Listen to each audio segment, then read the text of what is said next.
शुरू किया जाए दीदी। जी भैया।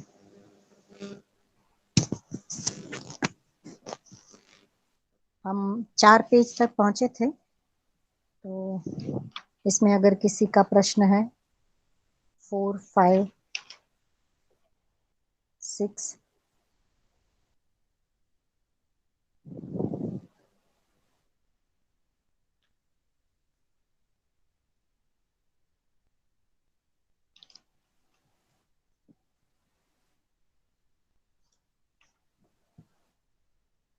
ठीक है, तो आगे के पेज में किसी का प्रश्न हो तो रखते जाते हैं।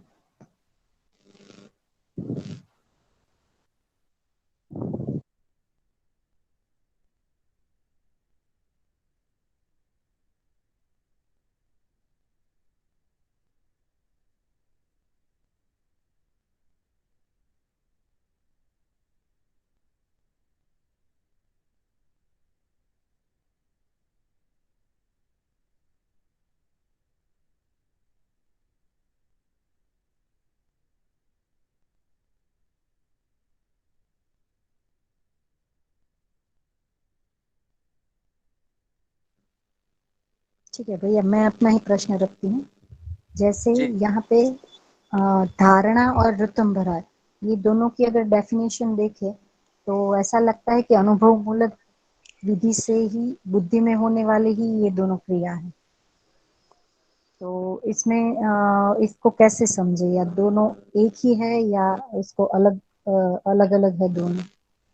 क्योंकि अनुभव मूलक विधि से धारणा बुद्धि में होता है, ऐसा लिखा है।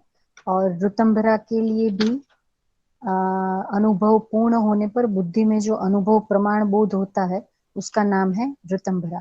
तो दोनों अनुभव मूलक विधि से ही हुआ, क्योंकि इसमें भी लिखा ही है कि अनुभव मूलक विधि से ही ऋतंभरा आता है।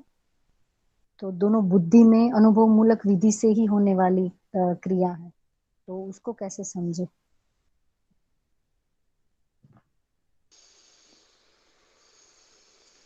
10 नंबर के पेज पे है धारणा, और 19 नंबर के पेज पे है ऋतंभरा।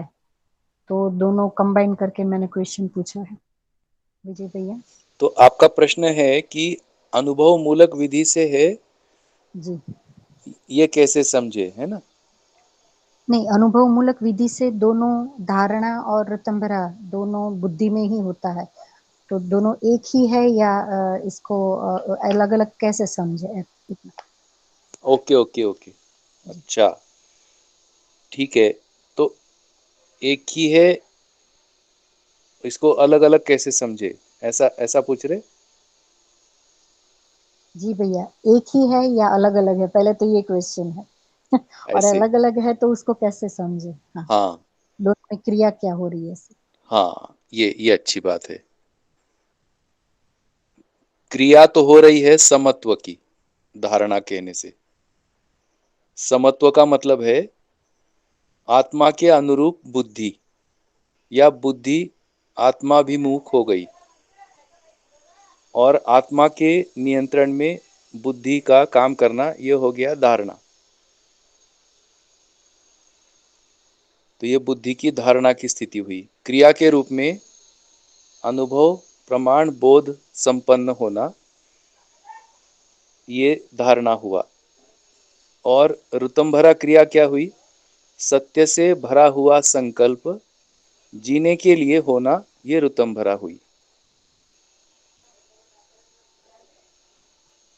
यहां पर ये देख सकते हैं कि धारणा हो गया मतलब पूरे जीवन में ही धारणा हुआ। अब जो जीवन का लक्ष्य था वो तो पूरा हो गया। तो लक्ष्य पूरा हो गया यानी तृप्ति बिंदु मिल गया। अब तृप्ति बिंदु मिल गया तो आगे क्या? तो आगे यही है कि ये उपकार विधि से यह जो तृप्ति बिंदु हमें मिला है, यह तृप्ति बिंदु औरों को भी मिले, इसलिए जो जीने का संकल्प है अनुभव के बाद, उसे ऋतंभरा कहते हैं।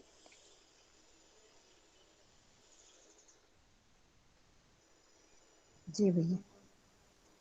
है कि नहीं? तो परंपरा में और यहाँ अंतर है। जहां अभी तक परंपरा की बात है कि लक्ष्य लक्ष्य पूरा हुआ तो शरीर यात्रा का पर्पज ही पूरा हो गया उसी क्षण। तो अब शरीर यात्रा का क्या होना, ऐसा कोई बहुत उत्तर परंपरा में तो नहीं मिलता है, वहां तक मिलता है।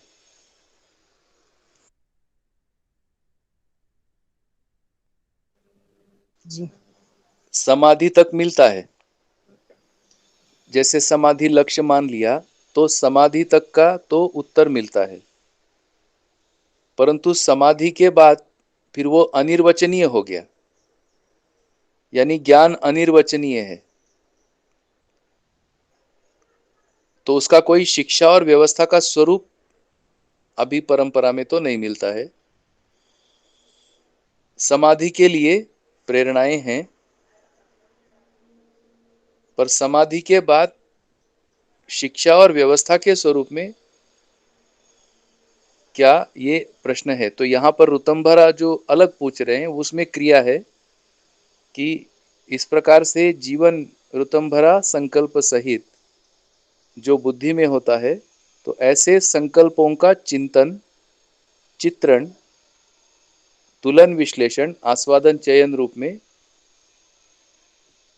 व्यवस्था व्यवस्था में भागीदारी, ये ऋतंभरा का अर्थ है। और उसकी निरंतरता के अर्थ में धारणा है।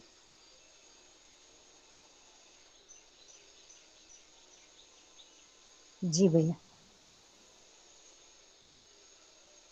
बढ़िया। जी तो इतना धारणा और ऋतंभरा में अपन कह सकेंगे।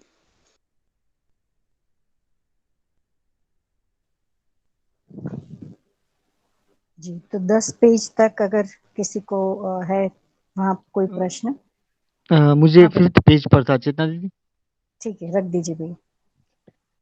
भैया कल हम जो बात कर रहे थे आखिरी में वहीं पे पहुंचे थे, वहीं पे मुझे डाउट था जो 5th पेज पे दिया है।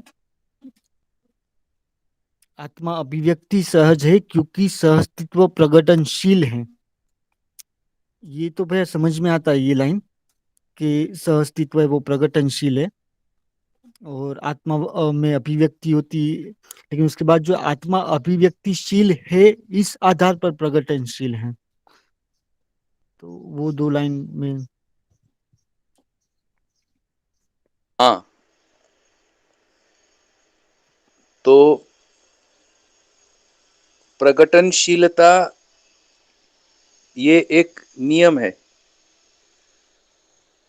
और जी भैया। प्रकटनशीलता नियम में हर एक इकाई अभिव्यक्तिशील है। तो ये जो अ, आत्मा का या ये जो प्रकटनशीलता का आया है ना, ये यहाँ पर हमारा ध्यान इसमें जा रहा है कि इसमें रहस्य नहीं है। अभी तक आत्मा के बारे में काफी रहस्य रहा है।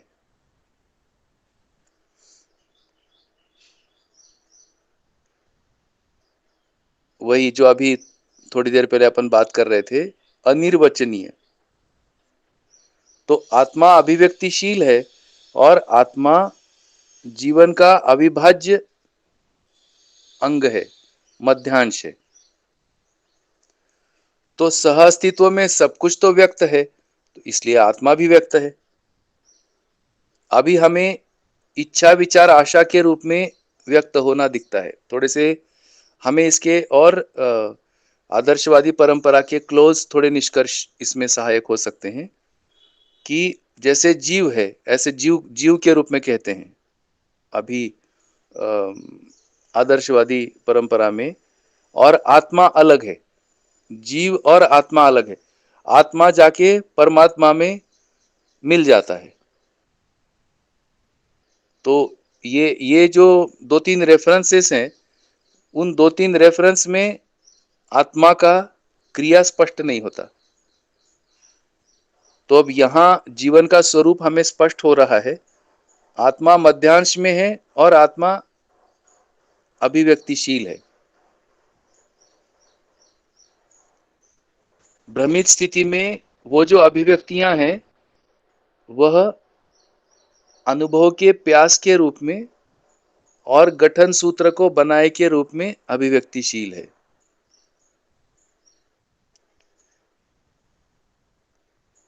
जैसे जो श्रेष्ठ बल है, तो ये श्रेष्ठ बल मध्यांश में होने के कारण उसका प्रभाव तुलनतक है। जो न्याय धर्म सत्य की जो अपेक्षा, सहज अपेक्षा जीवन में है, वह जीवन में अपेक्षाएं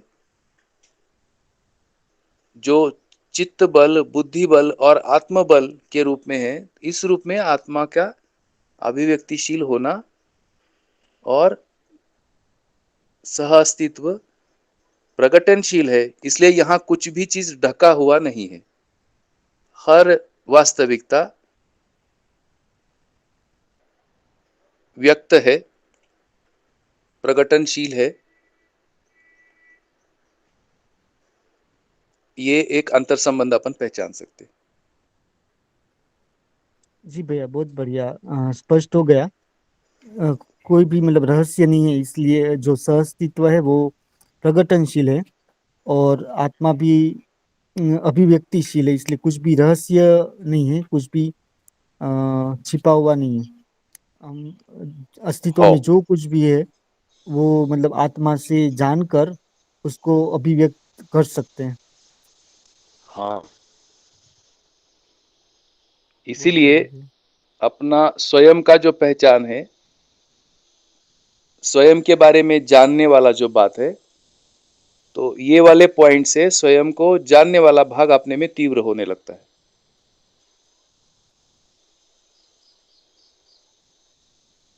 तो एक और तर्क है, ये कैसे पहचानेंगे? तो मैं की जो शिफ्टिंग है उसमें भी ये समझ में आता है, एक तर्क है। जैसे भ्रमित रहते हैं तो मैं शरीर हूं, ये स्थिति है कि जो कुछ है शरीर है। हमें जैसे भास आभास होने लगते हैं, तो भास होने पर मैं का शिफ्टिंग शरीर से मन तक आता है, मनोवृत्ति तक। फिर आभास में होने से चित्त वृत्ति में मैं का शिफ्टिंग है। साक्षात्कार बोध होने से ये जो मैं का शिफ्ट है वो चित्त बुद्धि में आता है, और फाइनली अनुभव हो जाता है, तो वो मैं का शिफ्टिंग यानी मैं हूं, ये मध्यांश यहां तक आता है। ये मैं हूं, मध्यस्थ क्रिया अभिव्यक्तिशील होने से मैं हूं, ये एक स्थिति देखने को मिलती है। तो ऐसे मैं के शिफ्टिंग से भी आत्मा अभिव्यक्तिशील है, और ऐसे अभिव्यक्तिशील होने में सह अस्तित्व प्रकटनशील है। तो ये जो प्रकटन है, ये प्रकटन के लिए अध्ययन विधि है, अध्ययन विधि से प्रकटनशील है। तो अध्ययन विधि भी फिर सह अस्तित्व सहज हो गई। कोई खास, कोई अलग काम कर रहा है ऐसा नहीं है।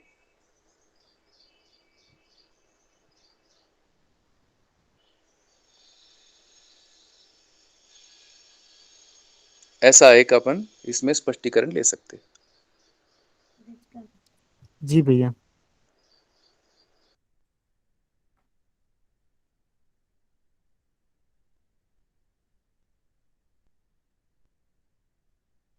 भैया, दीदी, हाँ, मुझे मेरी दो जिज्ञासा है पेज नंबर 9 से। एक तो आ, हेलो।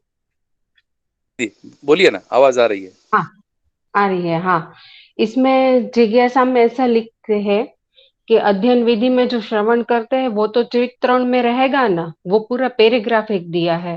पहले चित्रण, चित्रण के बाद साक्षात्कार होता है, ऐसा लाइन है। अब मेरी जिज्ञासा ये है कि न्याय धर्म सत्य या स्वभाव और धर्म का चित्रण कैसे होगा? वो तो चित्रण में नहीं आएगा ना भैया। सही बात है। हाँ, तो इसको फिर कैसे समझा जाए? बहुत अच्छा है। हाँ, ये भी एक अच्छा पॉइंट है। तो अभी जैसे हम चित्रण करने जाएंगे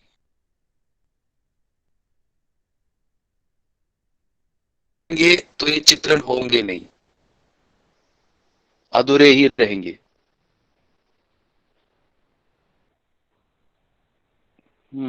और अब कैसे हो? तो ये जो वांग्मय हम पढ़ रहे हैं ना, उस वांग्मय में चित्र है, वह चित्रण हमें स्वीकार होता है।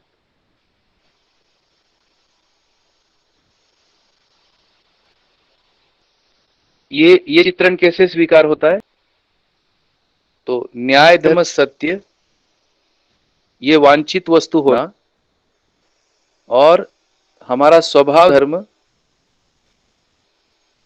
ऐसा होने के लिए हमारा प्रवृत्ति परिमार्जन का, प्रवृत्ति परिवर्तन का अभ्यास होना, और ऐसे अभ्यास के लिए हम यह चित्रणों को हम स्वीकार करते हैं। तो ये जो स्वीकार्यता है, यही अभी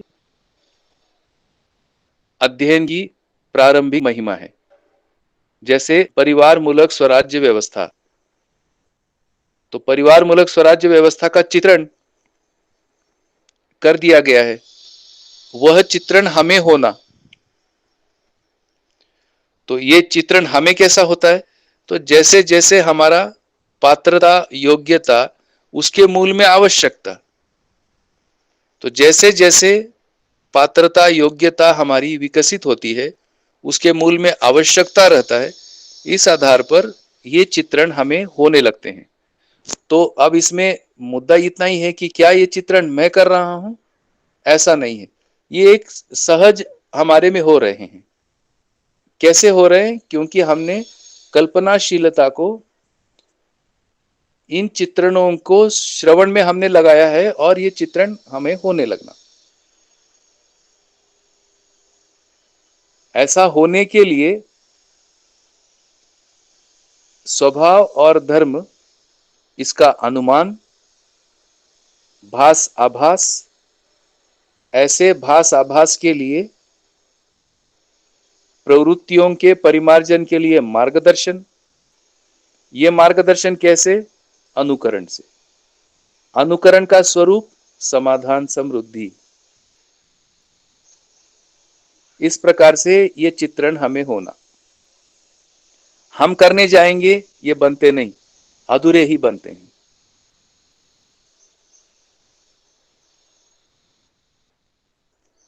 इन चित्रणों को होने के लिए हमारे पास क्या शक्ति है? एक तो कल्पनाशीलता है। कल्पनाशीलता है, ये कैसे पता लगता है? तर्क संगत होने से पता लगता है। हम तर्क करते उस पर। तो जितना हमारा तर्क, जैसे परसों हमारी बात हुई थी, तर्क शांत भी होते हैं। ये शांत कैसे होते हैं? क्योंकि हमें अभी अव्यवस्था होने से ही हमारे में उथल पुथल है, प्रश्न है।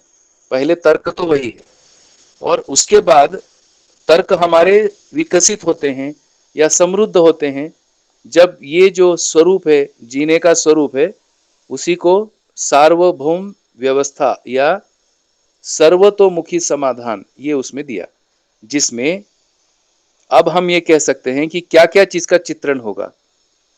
तो शिक्षा संस्कार योजना का चित्रण होना, स्वास्थ्य संयम योजना का चित्रण होना, उत्पादन कार्य का चित्रण होना, विनिमय कोष का चित्रण होना, न्याय सुरक्षा व्यवस्था का योजना का चित्रण होना। तो परिवार मूलक स्वराज्य व्यवस्था का चित्रण ये भर देता है अपनी इच्छा विचार आशा को, और इसलिए हमारा पूरा मानसिकता व्यवस्था के अर्थ में होने लगता है। तो व्यवस्था के अर्थ में होने लगने से होता क्या है? हमें नियम, प्रक्रिया, ये सब में मन लगता है।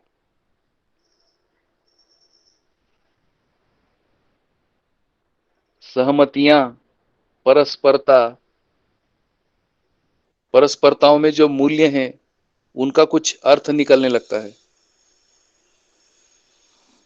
एक दूसरे को सुनने लगते हैं, एक दूसरे को स्वीकारने लगते हैं।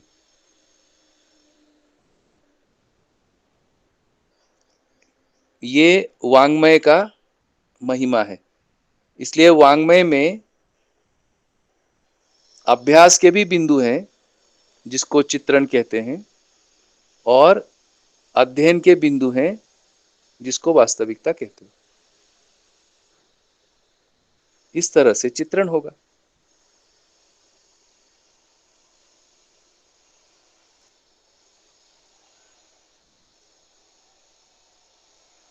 एक बहुत सरल सा मुद्दा सोचते हैं।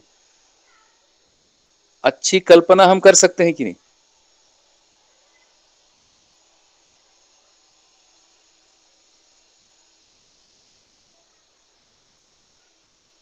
जी भैया, कर सकते हैं। और किया ही है आदमी ने, जैसे स्वर्ग की कल्पना किया कि नहीं? स्वर्ग की कल्पना की है। अब जो जो स्वर्ग में, स्वर्ग के चित्रण मोर और सबको पता है, उसमें अमानवीयता को निकाल देना है, उसमें मानवीयता को भर देना है।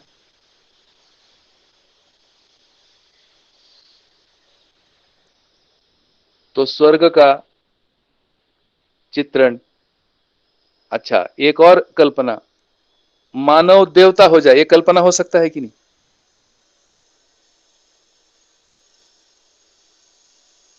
जी तो भैया। देवता होकर, है ना, अब देवता होकर क्या माइनस करना है? उसमें जो सिद्धि चमत्कार है उसको निकाल देना है।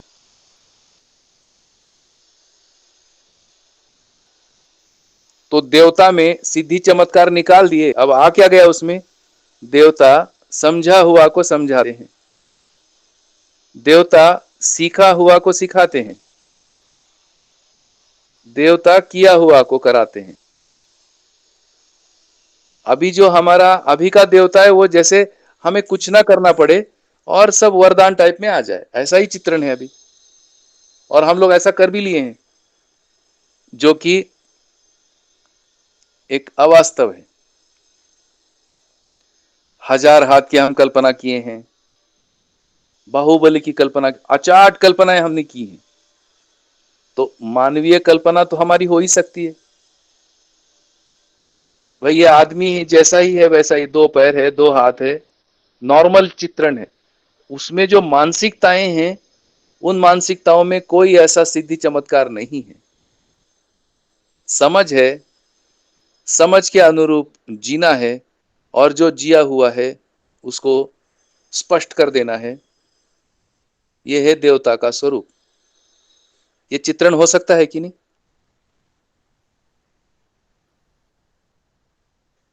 हाँ भैया। थोड़ा सा अपने को इस तरह से ध्यान देना है। 7 संबंध हैं, माता पिता पुत्र पुत्री। इस संबंध में दिया है, उसका ताना बाना दिया है, कैसे दिया है, कर्तव्य दिए हैं, दायित्व दिए हैं।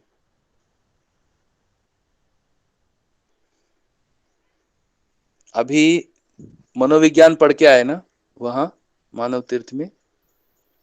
जी भैया। मनोविज्ञान पुस्तक है अभी हाथ, अभी पास में? हाँ, मुझे 1-2 मिनट लगेंगे ढूंढने में, पास में चलेगा। ही है। हाँ, तो उसमें पुत्र पुत्री अनुराग ये निकालिए, जिस किसी के भी पास हो। उसके 5 लाइन पढ़ दीजिए, देखिए चित्रण होता है कि नहीं।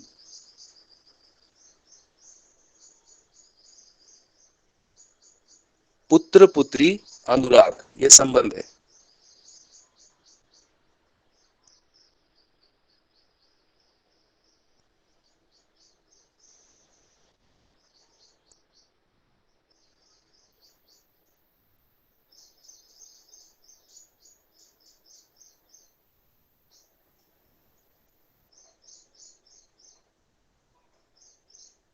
पढ़ूं भैया?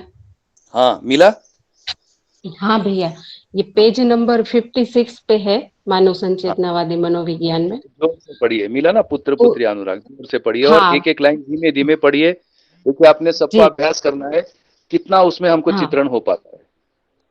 जी भैया। पढ़िए। पुत्र पुत्री अनुराग, परिभाषा। पहला, शरीर रचना की कारकता सहज स्वीकृति और जीवन जागृति में पूरकता बराबर पिता।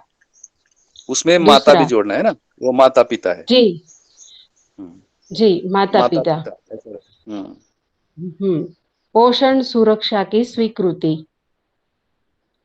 तीसरा, संतानों में आवश्यकीय आजीविका का स्रोत अथवा आधार रूप में स्वयं को स्वीकारना।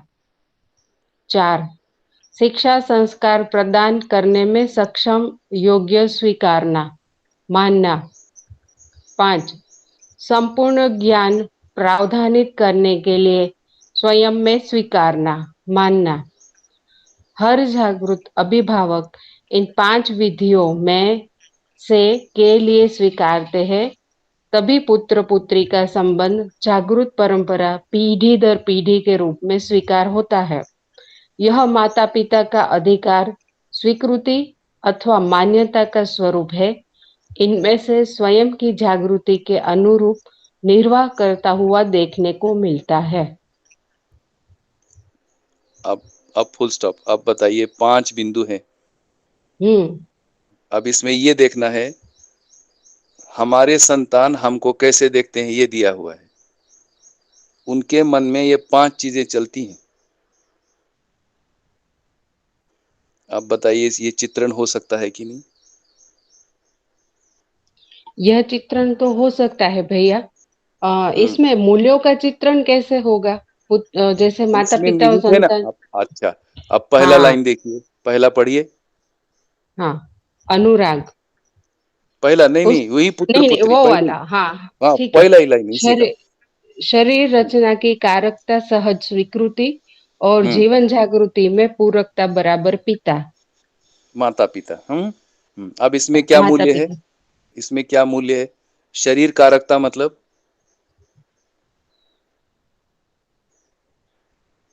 मतलब जिससे जिससे शरीर की रचना हुई है, जिन लोगों के कारण। हाँ, बढ़िया।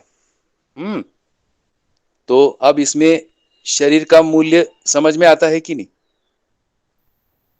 जी भाई, मैं पुत्र हूँ माता पिता का, तो इनके शरीर कारकता से मुझको शरीर मिला हुआ है। तो जो शरीर का मूल्य है, ये मूल्य समझ में आ सकता है कि नहीं? आंशिकता में ही सही।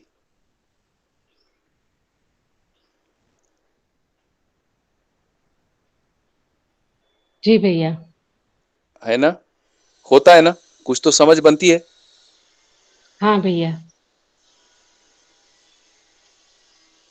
बढ़िया। जी भैया। आगे। अच्छा, पूरकता मतलब क्या हुआ?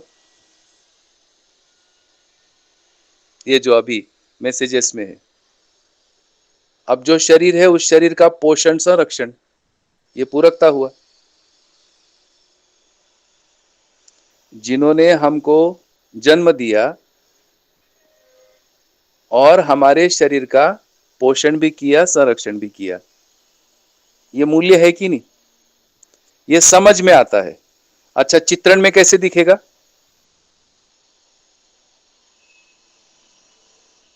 चित्रण में दिखेगा, माता और पिता दोनों पोषण करते हुए, मतलब शरीर का पोषण करते हुए भी दिखेंगे, और यस, जैसे जीवन यस। के लिए संवाद जो होंगे घर के अभी अंदर।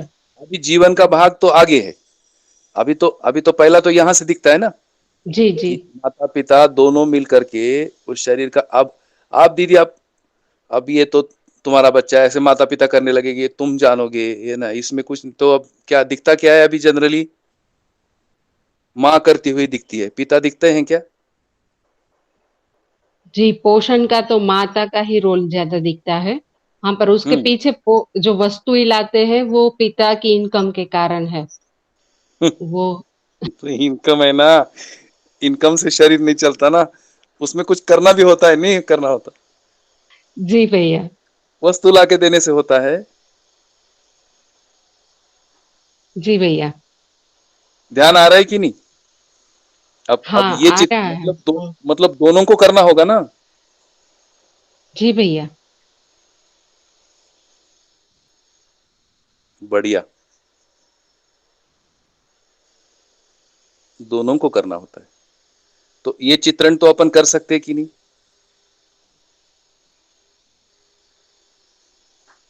जी भैया। दूसरा लाइन। पोषण सुरक्षा की स्वीकृति। हम्म अब ये स्वीकृति ये आजीवन रहता है ना, जी। ये नहीं छूटता। पोषण सुरक्षा की स्वीकृति मतलब क्या है, थोड़ा एक्सप्लेन कीजिए। मतलब जो बच्चा है उसको हम्म पोषण करना है और उसकी सुरक्षा भी। पोषण शरीर को खाना देने, मतलब उसका नर्चरिंग के अर्थ में है। हाँ, सुरक्षा कब में तक? घर भी है, ऋतुओं के, मतलब आजीवन है। ऐसा तो बढ़िया, जब तक वो पोषण सुरक्षा देने और उसको पोषण सुरक्षा देने के लायक भी बनाना है, क्योंकि आगे बढ़िया, जाके वो भी बढ़िया। माता पिता के रोल में आने वाले हैं। बहुत अच्छा, बहुत अच्छा। कोई भी माता पिता, बच्चा कितना भी बड़ा हो, कितना भी लायक हो, ये पोषण सुरक्षा वाला उनके उसमें रहता ही है कि नहीं? जी, रहता ही है। पर ये कॉन्फ्लिक्टिंग एरिया है कि नहीं, यदि इसका मूल्य नहीं समझ में आया तो? ये कॉन्फ्लिक्टिंग एरिया है कि नहीं? हाँ है भैया। झगड़ा इसी मुद्दे पर है। हाँ, बच्चे को फास्ट फूड खाना है और माँ नहीं खाने देती। हम्म पिता ला के देते हैं, माँ नहीं खाने देती, या कोई कोई पिता नहीं खाने देते, माँ खाने देते, दोनों में एक मत है क्या? नहीं है। तब कैसे करेंगे अब?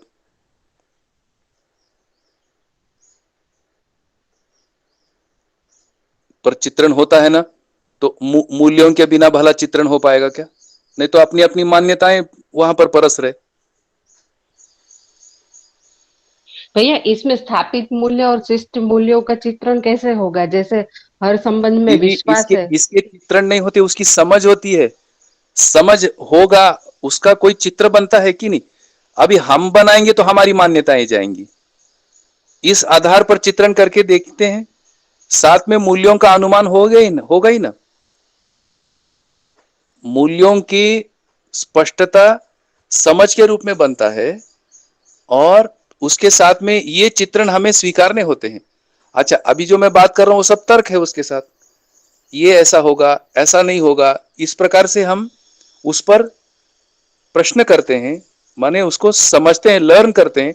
जो लर्न होता है वो चित्रण लर्न होते हैं, लेकिन साथ में भावों का, विचारों का, जिसका चित्रण नहीं होता उसका अनुमान होने लगता है।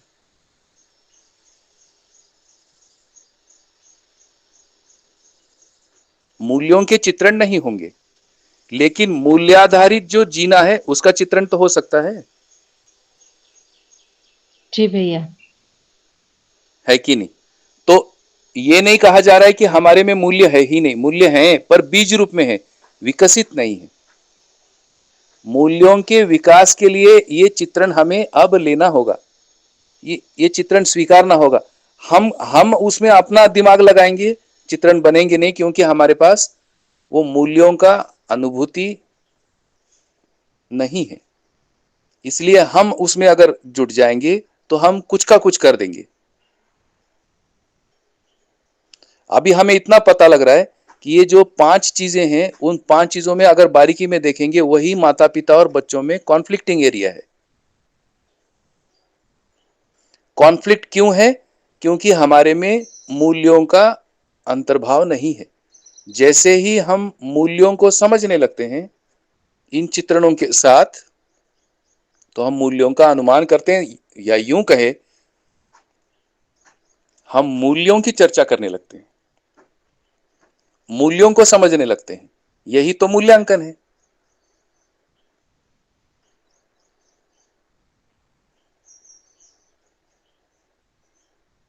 कुछ ध्यान जाता है?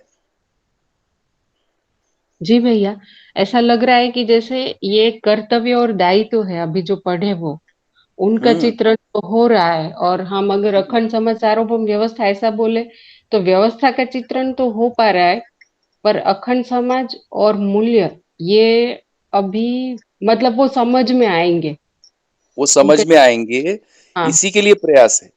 मतलब आप देखिए, अभी ये माता पिता फैन होने वाली चीज है या सार्वभौम चीज है? दुनिया में कहीं भी माता पिता होंगे, ऐसा ही होगा या माता पिता के फैन होंगे? क्या है?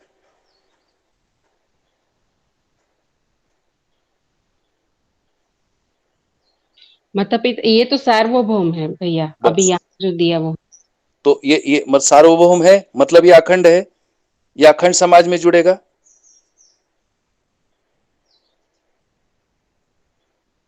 इस प्रकार का व्यवहार कर्तव्य अखंड समाज में जुड़ेगा कि नहीं जुड़ेगा? जी भैया। अब यदि उसी में से माता पिता, अभी देखिए अपन अभी अभी पढ़े, अब कुछ शाकाहार करते कुछ मांसाहार करते, कैसा होगा अब इसमें? अभी हमारी शिक्षा में दिया है कि एक साथ सारा दिया है, दूध दिखाते हैं, हरी सब्जी दिखाते, फल दिखाते, वही अंडा दिखाते, वही मच्छी दिखाते, वही चिकन भी दिखाते हैं, सब आहार है। अब इस आहार में आप बोलो, माता पिता मूल्य देखिए, वो जो पढ़ा रहे वो देखिए, कहाँ कहाँ जा रहा है ये सारा, कहाँ हो रही है अखंडता, इसको पहचानना होगा, है कि नहीं? जी तो भैया। लाइफस्टाइल को भी बहुत अच्छे से अपने को देखना होगा, तभी ये मूल्यों का कुछ अनुमान होगा। अभी अभी फास्ट फूड, चलो वेजिटेरियन में ही देखिए, कितना कंफ्यूजन हो गया है वो वेजिटेरियन में, कुछ भी खा रहे हैं, तत्व गायब है।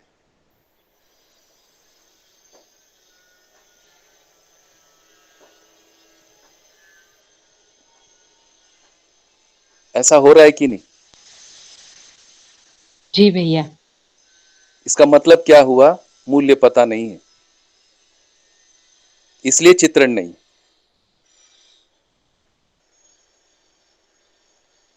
तो ये एक एक मुद्दे पर डिस्कशन है। अभी तेल खा रहे हैं अपन, रिफाइंड तेल का अलग मुद्दा है, ये जो कोल्ड प्रेस है उसका अलग मुद्दा है,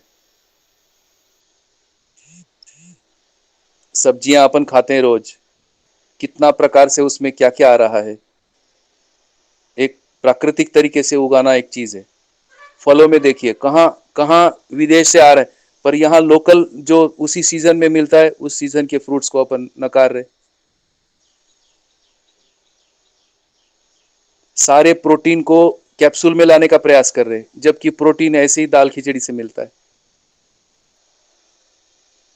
चावल देखिए, उसमें इतना पॉलिश है कि तो सफेद, मतलब इतना सफेद का आदत हो गया, जबकि बता रहे हैं भाई उसमें सब सारा तो निकल गया उसका न्यूट्रिशन, सफेद चावल अपन खाते। दालें देखिए, छिलके वाली दाल, ये क्या बताया, कलर कैसा हो गया इसका?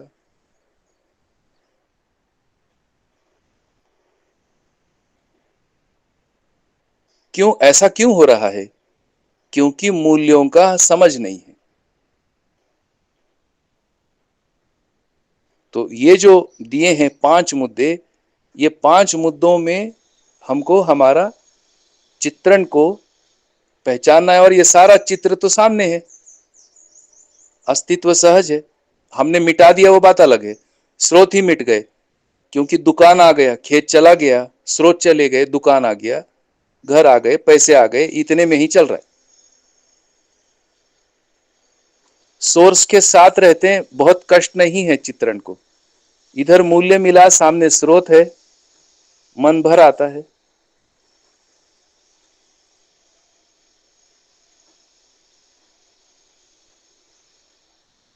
तो इतना मेरा ध्यान जाता है, जबकि अभी शरीर कारकता का ही मुद्दा है, अभी पूरकता ही है।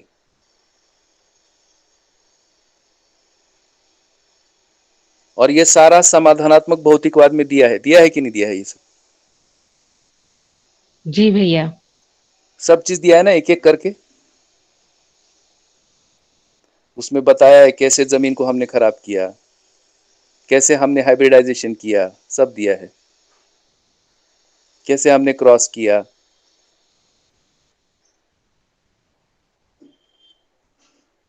तो ये सब जो आप चित्रण कह रहे हैं, ये सारा एक जीवन शैली को पिकअप करना होता है ये सब में, और वैसा जीवन शैली हम अपनाते हैं। और उस अपनाने में ये जो मुद्दे आ रहे हैं, इन मुद्दों के साथ वो चित्रण है, दिया हुआ है, बस उस चित्रण में हमारा मन को लगाना है। अन्यथा मूल्य बोलेंगे, विश्वास कहेंगे, पर उसके आधार पर हमारा चित्रण गायब रहेगा। या दूसरा भी केस है, वैसा हम जीते रहते हैं लेकिन मूल्यों की समझ नहीं है, तो उसका हम सुख ले नहीं पाते। जैसे इन जनरल बताऊं, इसी पहले वाला ही मुद्दा, हर माँ बच्चे को अच्छे से रखते हैं, पर वो मूल्यों का समझ नहीं होने से वो जो कर रहे हैं उसके हिसाब भी जोड़ते जाते साथ में। 9 महीने रखा, फिर ये किया, फिर तुम छोटे थे ऐसा किया, फिर तुम बड़े हो गए ऐसा हो गया, पूरा हिसाब हो गया। और जिस दिन वो अपने मन के अनुकूल नहीं हो गया, पूरा हिसाब खाली कर दिया उसको। क्या फायदा सब तुमको बढ़ा करके, हमको तो कुछ नहीं मिला।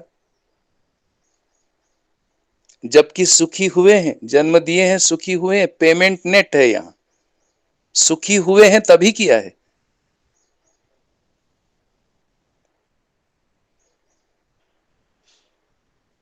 ये है अध्ययन नहीं होना। तो क्या आशा लगा के बैठ गए, अब वो बच्चा बढ़ गया, उसकी अपनी कुछ प्रवृत्तियां हो गई, इस प्रकार से वो सारा प्रवृत्तियां अलग अलग अलग अलग हो गया, और फाइनली क्या हो गया, अंत में समस्या या दुख ही हाथ लगा। संतान का सुख किसे कहते हैं, क्या हमारा अध्ययन है? ऐसी अभी स्थितियां हैं। तो हम हिसाब करते, ये किया, वो किया, वो किया, वो किया, वो किया, और जब जब ऐसे विरोध के मुद्दे आते हैं, हिसाब कर देते।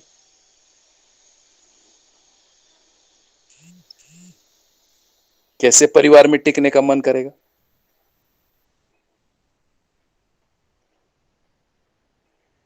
पढ़ाई लिखाई किया, उसका हिसाब,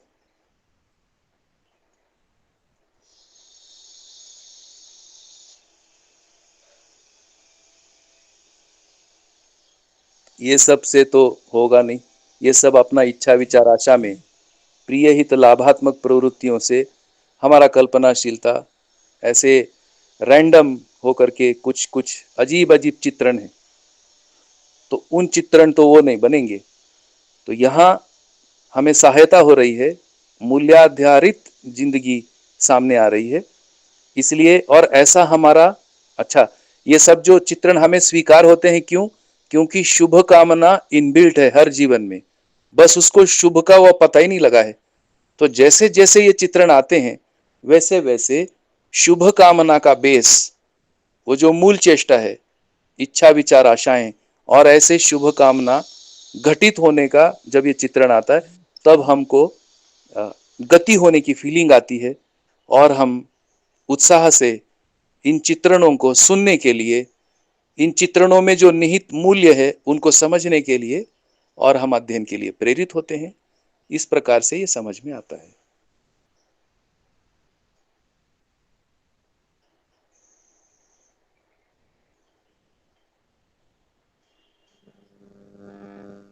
क्या मैं कुछ कनेक्ट कर पा रहा हूँ? जी भैया, यहाँ पे थोड़ा सा एक शेयरिंग भी करना था मुझे। हाँ हाँ। हाँ, जैसे हम लोग अभी मनोविज्ञान पढ़ने के लिए गए थे वहां पे, तो साधन भैया ने लगभग शुरू से ऐसा कहा था कि मैं सारी कहानी आपको सुनाऊंगा या वो सारी बातें करूंगा जो बाबा जी के साथ रहकर उनको ध्यान गया था वो।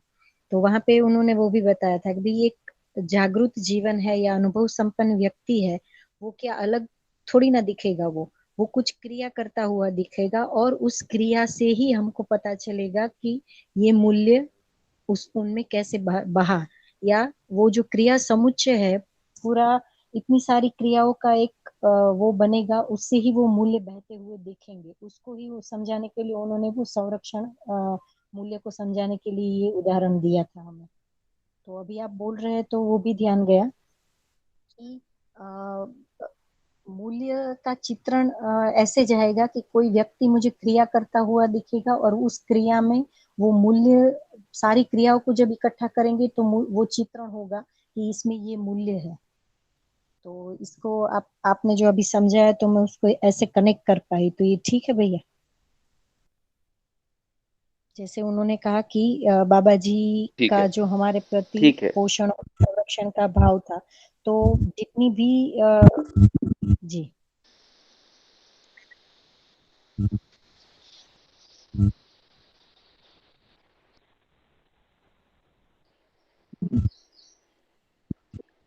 हाँ, नहीं बस वही कि जो भी बाबा जी मीन्स समझाने के लिए या फिर हमारे शरीर पोषण के लिए जो भी कर रहे थे, उन सबको अगर इकट्ठा किया जाए तो वहां से ध्यान जाता है कि पोषण का भाव क्या है और संरक्षण का भाव क्या है सर।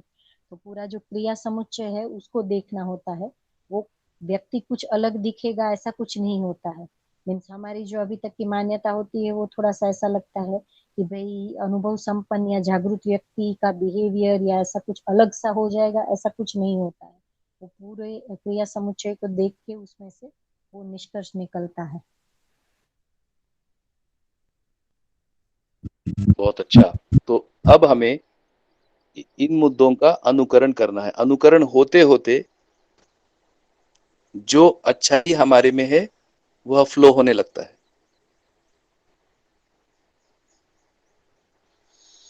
ठीक है, उदाहरण के लिए अपन दूसरा पॉइंट लेते हैं, दूसरा मुद्दा।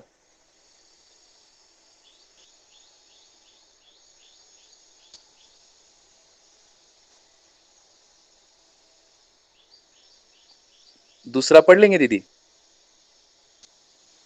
हाँ फाल्गुनी जी पढ़ रहे हैं आप? एक मिनट, हाँ, आपके पास है बुक? हाँ हाँ है। चेतना दीदी, हाँ हाँ, आप पढ़िए ना। ये मेरा पेज मैंने नोट बंद कर दिया है। ठीक।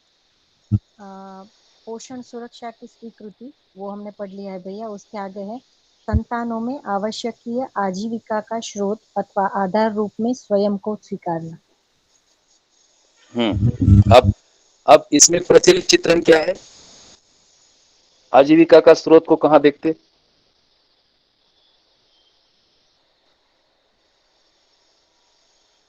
बाहर देखते हैं, घर के बाहर। तो बाहर निकालने की तैयारी है अभी, है कि नहीं? अब यहाँ क्या है? माता पिता जिम्मेदार है आजीविका का स्रोत को करने के लिए, इसीलिए समाधान समृद्धि।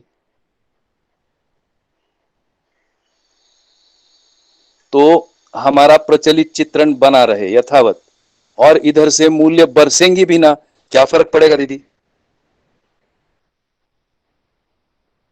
जी भैया।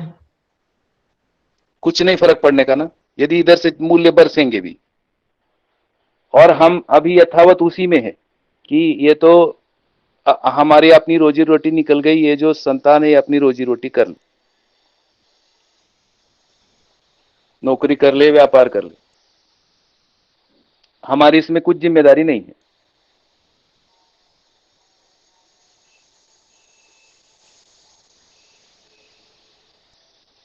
हम अपना तीर्थ यात्रा करेंगे।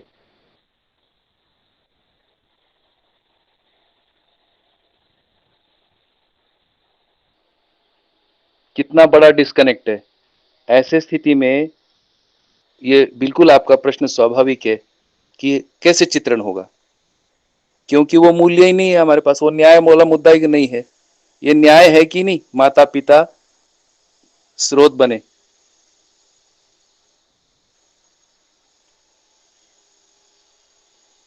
जी भैया। बढ़िया। तीसरा मुद्दा, तीसरा लीजिए। चौथा लेते हैं हम्म भैया, शिक्षा संस्कार प्रदान करने में सक्षम, योग्य स्वीकारना, मानना। हाँ, ये भी कॉन्फ्लिक्टिंग जगह है। कितने लोग अपन मानते हैं अपन अपन है इसको ये करने लायक, प्रावधान देने लायक है?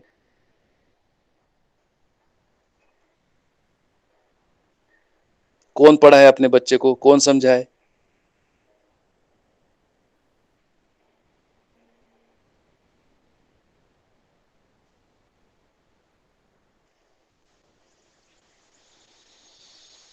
ऐसा लगता है हमने पैसा कमा लिया और सबको ठेका कर दिया है।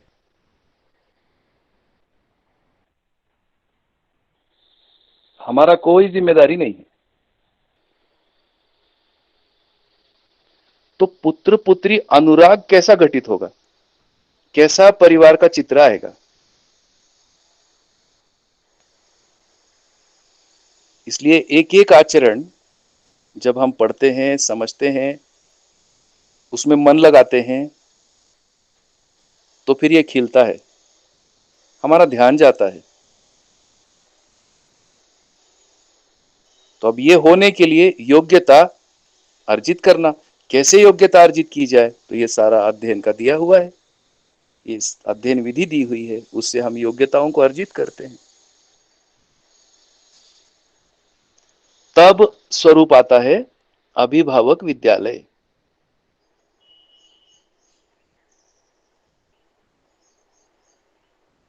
उसमें कोई अभिभावक, कोई शिक्षक का रोल लेते हैं, परंतु माता पिता के बारे में पुत्र पुत्री का ये सदा के लिए रहने वाला भाव है कि ये हमें समझाएंगे, ये हमें गाइडेंस देंगे, ये भाव सदा के लिए है। पर कंफ्यूज हो गए अभी।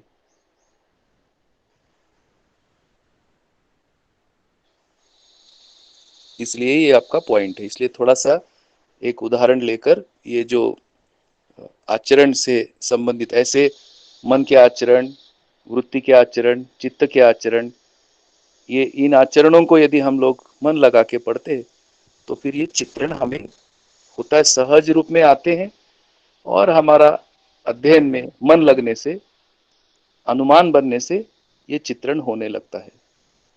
तो जहां ये चित्रण स्थिर हो गया तो उस चित्रण का नाम है अखंड समाज सार्वभौम व्यवस्था। इसका चित्रण होता है, हो सकता है। हमारा चित्रण से चलेंगे कहीं पहुंचता नहीं, क्योंकि सारा हमारा टुकड़े टुकड़े में ही मान्यताएं हैं। तो एक सुखद वुंडलेस क्रांति जिसे कहते हैं, वो यही है कि अध्ययनार्थी अखंड समाज सार्वभौम व्यवस्था का चित्रण यदि अध्ययनार्थी को होता है, और ऐसा चित्रण के साथ साक्षात्कार के लिए प्रयास किया जा सकता है। इससे कम में मुझको नहीं लगता कि अपन साक्षात्कार में सफल हो जाएंगे।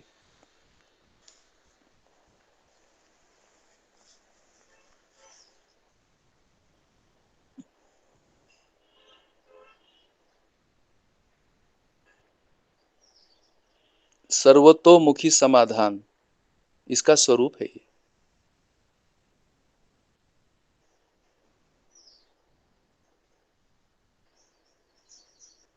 तो एक बार ये होने से फिर जैसा जैसा अपने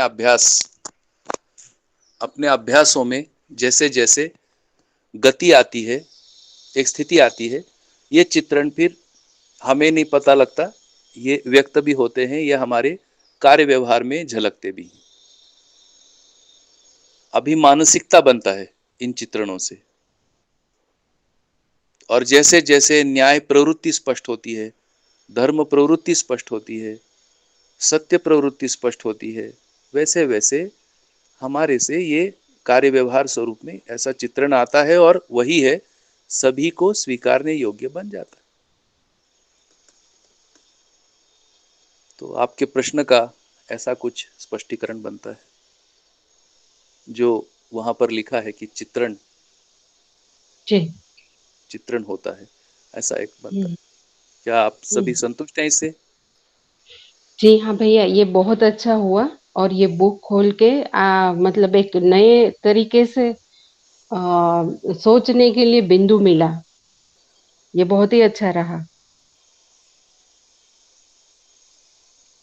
बढ़िया।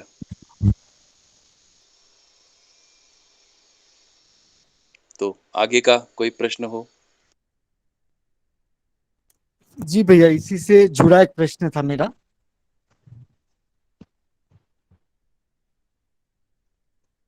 हेलो हाँ भैया, हाँ बताए ना भैया। भैया, आपने जो व्हाट्सएप में शेयर किया था ना अखंड समाज सार्वभौम व्यवस्था का हाँ ग्रुप में, उसमें जो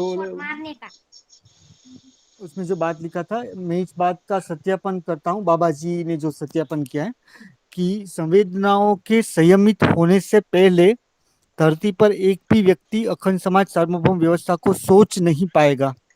हम्म। तो भैया यहाँ पे सोच शब्द से मतलब क्या कहना चाह रहे बाबा जी, क्योंकि उसमें अभी मन नहीं हमारे लगेगा, उसमें मन नहीं लगेगा। जी भैया। सोचने के लिए मन लगाना होगा ना भैया। जी भैया, क्योंकि अभी अभी हमारी हमारी संवेदनाएं। संवेदनाएं नियंत्रित नहीं हाँ। है, इसलिए जी हमें भैया। लगता है अखंड समाज सार्वभौम व्यवस्था बहुत दूर की बात है। जी। भैया एक छोटा सा उदाहरण देता हूँ। हम लोग जी रात में भैया। सोते हैं बिस्तर पर, है ना। वो जो चद्दर डला रहता है ना, उसमें एक गुड़ी पड़ गई तो कुछ लोगों को नींद नहीं आता है। एक छोटी सी गुड़ी जो अपने हाथ से ठीक कर सकते। अखंड समाज कहां से बनेगा?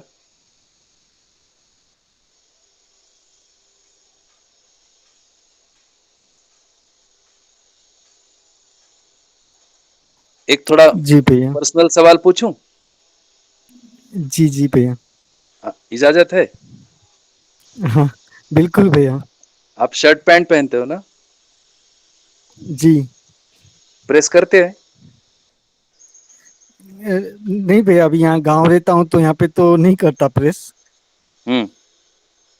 ऐसे ही लेकिन जी। ऐसे पहन लेते? जी भैया, लेकिन ऐसे, जब जॉब जॉब करते थे वहां पे तो वहां पे भी कभी कभार मतलब प्रेस करवा लेता था। है ना। जी भैया। अब प्रेस वाला कपड़ा नहीं है तब पहनेंगे? कैसा लगता है बिना प्रेस का? मतलब जितना प्रेस वाला अच्छा लगता है उतना अच्छा नहीं लगता वैसे मतलब। अपन अखंड समाज में कैसे पहुंचेंगे? जी भैया। इतनी छोटी छोटी मुद्दों में मन अटका है अभी। मैं ये नहीं कह रहा कि कुछ भी पहनना है। रुचि मूलक डिजाइन में हर आदमी का एक ढंग है, और हमें पता नहीं लगता कहां पर ये संवेदनशील है। उसको चॉइसेस कहते हैं संसार में, और हम बहुत टफ हो गए इसमें। जरा सा भी उसमें ऊपर नीचे नहीं चलता है। अखंड समाज कैसे सोच पाएंगे?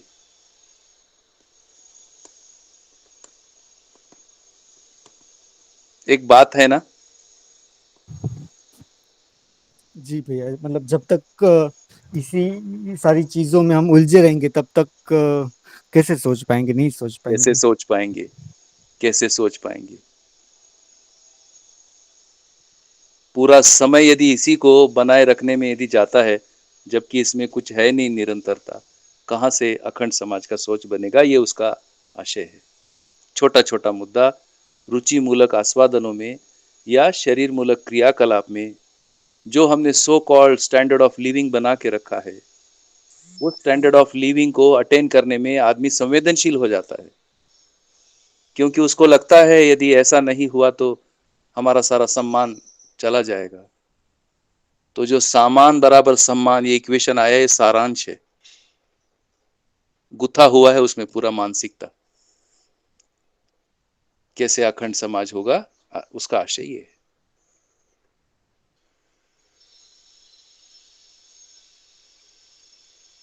बहुत बढ़िया भैया। ध्यान जा रहा है ना? जी भैया, मतलब ऐसे तो बहुत सारी चीजें होती है जिसमें हम ऐसे उलझे रहते हैं छोटी छोटी बातों में, हाँ, जैसे आपने बताया। हाँ। उलझे रहते और किस पर गुस्सा करते? परिवार पर ही, मतलब सपोर्ट पे बस, परिवार बस। अब सोच लो अखंड समाज किस पर निकाल रहे हो सब?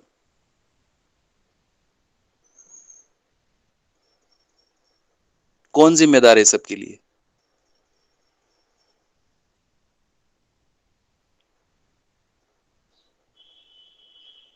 तो चुप चुप है आदमी, डरा डरा सा है। अभी ना तो प्राकृतिक भय है ना पाश्विक भय है। ये जो अमानवीयता का भय है ना, ये जो आता है अपने लिए, एक प्रकार से इंसल्टिंग आता है, इसलिए चुप चुप है।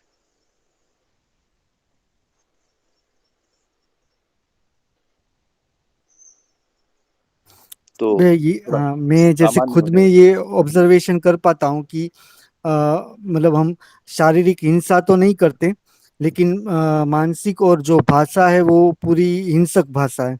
यस भैया। और मजे की बात, हमें पता ही नहीं लगता हमने हिंसा कर दिया, जी भैया। जैसे रूटीन है अपना।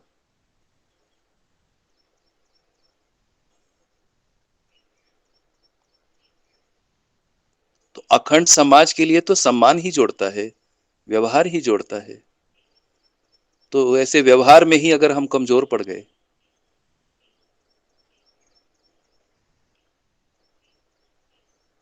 और कुछ नहीं तो जाके लड़ रहे हो सिस्टम से। सिस्टम क्या है?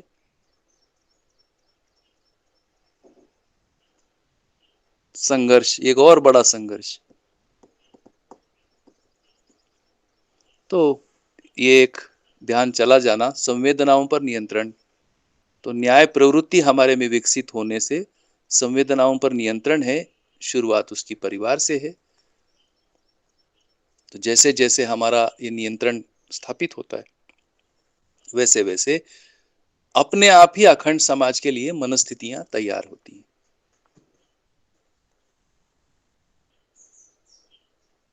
बहुत बढ़िया, आज कुछ और मुद्दे निकल गए। तो कुछ प्रश्न बचे हैं? जी भैया, मुझे लगता है अभी तो 9 पेज तक ही पहुंचे हैं, तो अभी आगे के इसमें भी शायद प्रश्न तो होंगे ही सबके। हेलो। आवाज कम आ रही दीदी। भैया मुझे लगता है कि अभी तो 9 पेज ही तक के ही प्रश्न हुए हैं, तो आगे भी शायद सबके प्रश्न होंगे ही। तो मुझे लगता है मंडे को भी अभी इसी को कंटिन्यू करेंगे क्या? हाँ हाँ, अपने को हड़बड़ी नहीं है। जी जी, ठीक है भैया। तो तो उसके बाद ये मंडे को, प्रश्न ये हाँ, कुछ खत्म होंगे कुछ उसके प्रश्न और बाद। होंगे, तो उसको देखते हैं। जी भैया, ठीक है। कुछ उत्तर गोष्ठी में होंगे, कुछ उत्तर अपने में भी होंगे, जी कुछ उत्तर स्वयं भी प्रयास करेंगे। जी भैया, ठीक है, ठीक रहा। बहुत बढ़िया भैया। जी भैया। बहुत बढ़िया।